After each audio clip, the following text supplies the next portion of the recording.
Dubai എന്ന പറുദീസയിൽ India എന്ന പേരൊരിക്കൽ കൂടി അടിയുറപ്പിച്ചിട്ടുണ്ടെങ്കിൽ 45-ാം നമ്പർ നീലക്കുപ്പായക്കാരന്റെ പങ്ക് ചെറുതൊന്നുമല്ല. മാർച്ച് 9 ക്രിക്കറ്റ് പ്രേമികളെല്ലാം ഉറ്റുനോക്കിയ ദിവസം India versus New Zealand champions trophy പരമ്പരയ്ക്ക് അവസാനം കുറിക്കുന്നു. സെമി ഫൈനലിൽ ഇന്ത്യ വിജയിച്ചപ്പോൾ തൊട്ടുള്ള കാത്തിരിപ്പായിരുന്നു ആ കപ്പുയർത്തുന്ന ദിവസത്തിനായി. 45-ാം നമ്പറുകാരൻ തന്റെ ടീമിനെയും കൂട്ടി വേട്ടക്കായി ഗ്രൗണ്ടിലെത്തിയപ്പോൾ ഒരു തരി പോലും കൂസലില്ലാതെ ആ വിജയം മുമ്പേ ഉറപ്പിച്ച മട്ടിലായിരുന്നു കളിയെ സമീപിച്ചിരുന്നത്. പതിയെ വില്ലിച്ചൻ തന്റെ പിള്ളേരെയും കൂട്ടി ഗ്രൗണ്ടിലേക്ക് നടന്നു നീങ്ങുന്നു. ഇത്രയധികം കളിക്കാറുണ്ടായിട്ടും ഇദ്ദേഹത്തിന് കൊടുക്കുന്ന സ്നേഹവും ബഹുമാനവും തികച്ചും വ്യത്യസ്തമായിരുന്നു. കാരണം അയാളുടെ സമാധാനപരമായ ഇടപെടലുകൾ കൊണ്ട് തന്നെയാണ് ഓരോ ഇന്ത്യക്കാരൻ്റെയും മനസ്സിൽ സ്ഥാനം പിടിക്കാൻ അയാൾക്ക് കഴിഞ്ഞത്. ടോസ് കിട്ടിയ ന്യൂസിലാൻഡ് ബാറ്റിംഗ് തിരഞ്ഞെടുത്തു. വില്യംസൺ തന്റെ പിള്ളേരെ ഓരോന്നായി ഗ്രൗണ്ടിലേക്ക് അയച്ചപ്പോൾ ഇന്ത്യക്കാർക്ക് ടെൻഷനൊന്നും ഉണ്ടായിരുന്നില്ല.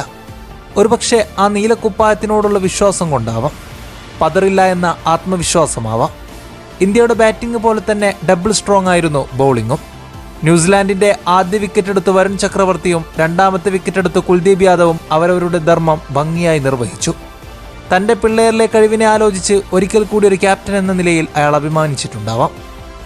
തന്റെ രാജ്യത്തിന് വേണ്ടി വലിയ സംഭാവനകളൊന്നും ചെയ്യാനാകാതെ കുൽദീപിന് മുന്നിൽ വില്യംസൺ അടിയറവ് പറഞ്ഞപ്പോൾ ഇന്ത്യക്കാർ പോലും ഒരു നിമിഷം നിശ്ചലമായി. പിന്നീടിറങ്ങിയ മിച്ചലിനെ പറഞ്ഞുവിടൽ അത്ര എളുപ്പമായിരുന്നില്ല. ന്യൂസിലാൻഡിന്റെ സ്കോർ ബോർഡ് ഉയർത്തിക്കൊടുക്കാൻ അയാൾ നൽകിയ കോൺട്രിബ്യൂഷൻ തന്നെ വളരെ വലുതായിരുന്നു.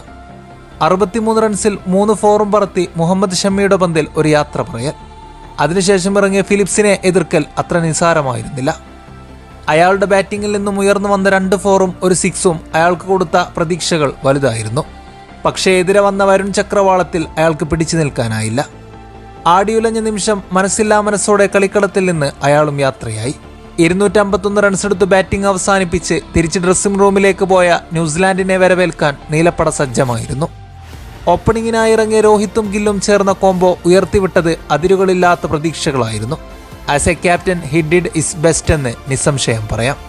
7 ഫോറും 3 6ഉം പടച്ചുവിട്ട് അയാൾ ദുബായ് മണ്ണിൽ ഒരിക്കൽ കൂടി പ്രതീക്ഷയുടെ നനവുകൾ പാകി. റിച്ചിന്റെ പന്തിൽ അയാൾക്ക് മടങ്ങേണ്ടി വന്നപ്പോൾ ഇന്ത്യക്കാർ സംതൃപ്തരായിരുന്നു. കാരണം അയാളുടെ one of the best innings തന്നെയായിരുന്നു അത്. ഗില്ലിന് മേൽ പ്രതീക്ഷകൾ ഉയർന്നു. തന്റെ കഴിവിന്റെ പരമാവധി അയാളും നൽകി സാന്ററിനോട് തോൽവി പറഞ്ഞ് കളം വിടേണ്ടി വന്നു. ഇന്ത്യക്ക് വേണ്ടി 18-ാം നമ്പർ നീലക്കുപ്പായം ഗ്രൗണ്ടിലേക്ക് അടുത്തപ്പോൾ ആരവവും ആർപ്പുവിളിയും ആളിക്കത്തി. കഴിഞ്ഞ സീസണെല്ലാം തന്നെ അടപടലും വെടിക്കെട്ടുകൾ കാഴ്ചവെച്ച അദ്ദേഹത്തിന് വേണ്ടിയുള്ള കാത്തിരിപ്പും പ്രതീക്ഷകളും അസ്തമയമില്ലാത്തൊരു പകൽ പോലെ തന്നെയായിരുന്നു. ഇന്ത്യ ഒന്നടങ്കം നിശബ്ദരായ നിമിഷം രാജകുമാരനൊന്നും തന്നെ നൽകാനാവാതെ തന്റെ രാജ്യത്തിന് മുന്നിൽ തലകുനിക്കേണ്ടി വന്നു. വിജയപ്രതീക്ഷ പതിയെ മങ്ങിത്തുടങ്ങിയ ഇന്ത്യയെ കൈപിടിച്ചുയർത്താൻ അയ്യർ ഇറങ്ങിയപ്പോൾ പിന്നെ നടന്നത് അയ്യർ ബാറ്റ് കൊണ്ട് തീർത്ത വിസ്മയം തന്നെയായിരുന്നു. തന്റെ രാജ്യത്തിന് വേണ്ടി അയാളും അക്സർ പട്ടേലും നൽകിയ സംഭാവന വളരെ മികച്ചതായിരുന്നു. തന്റെ അർദ്ധ സെഞ്ചുറി തികക്കാനാവാതെ അയാൾ മടങ്ങിയപ്പോൾ ഇന്ത്യയെ വിജയപ്രതീക്ഷകളിലേക്ക് എത്തിച്ചു തന്നെയായിരുന്നു പടിയിറങ്ങിയത്. പതിയെ ബ്രേസിലിന്റെ പന്തിൽ അക്സൽ പട്ടേലും പടിയിറങ്ങി. രാഹുലും ഹാർദിക്കുമുള്ള കോംബോ ശക്തമായിരുന്നു. ഒരു ഓപ്പണറായ രാഹുലിനെ മിഡിൽ ബാറ്റിംഗിലിട്ട രോഹിത്തിന് തെറ്റിയില്ല അയാളുടെ കഴിവിൽ. വളരെ സൂക്ഷ്മമായി കളിച്ച് അയാൾ ഇന്ത്യയെ വിജയത്തിലേക്ക് അടുപ്പിക്കാനെടുത്ത പങ്ക് വളരെ വലുതായിരുന്നു. ഉയർന്ന സ്ട്രൈക്ക് റേറ്റിൽ ഒരു 4ഉം 6ഉം ഉയർത്തി ഹാർദിക് യാത്രയായപ്പോൾ ഫൈനലി ദ ഫിനിഷർ കെയിം. അത്രത്തോളം പ്രഷറിൽ നിൽക്കുന്ന കാണികളെ നിഷ്പ്രയാസം കൂളാക്കി അയാൾ കളി അവസാനിപ്പിച്ച് മടങ്ങുമ്പോൾ ഇന്ത്യക്ക് ദുബായിയുടെ മണ്ണിൽ ചാർത്തിക്കൊടുത്തത് 3ാമത്തെ ICC champions trophy. Dear Rohit, ഒരു ക്യാപ്റ്റൻ എന്ന നിലയിൽ നിങ്ങൾക്ക് അഭിമാനിക്കാം. നിങ്ങളുടെ കഴിവിൽ ഇന്ത്യക്ക് സ്വന്തമാക്കി നൽകിയത് 3ാം ചാമ്പ്യൻസ് ട്രോഫിയാണ്.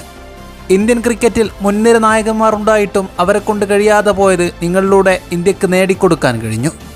കഴിഞ്ഞ കുറച്ച് സീസണുകൾ ഒന്നും തന്നെ കാര്യമായി നൽകാനാവാതെ താങ്കൾക്ക് പടിയിറങ്ങേണ്ടി വന്നപ്പോൾ വിരമിക്കാൻ വേണ്ടി നിങ്ങൾക്കെതിരെ വന്ന ശബ്ദങ്ങളുടെ തീവ്രത വളരെ വലുതായിരുന്നു.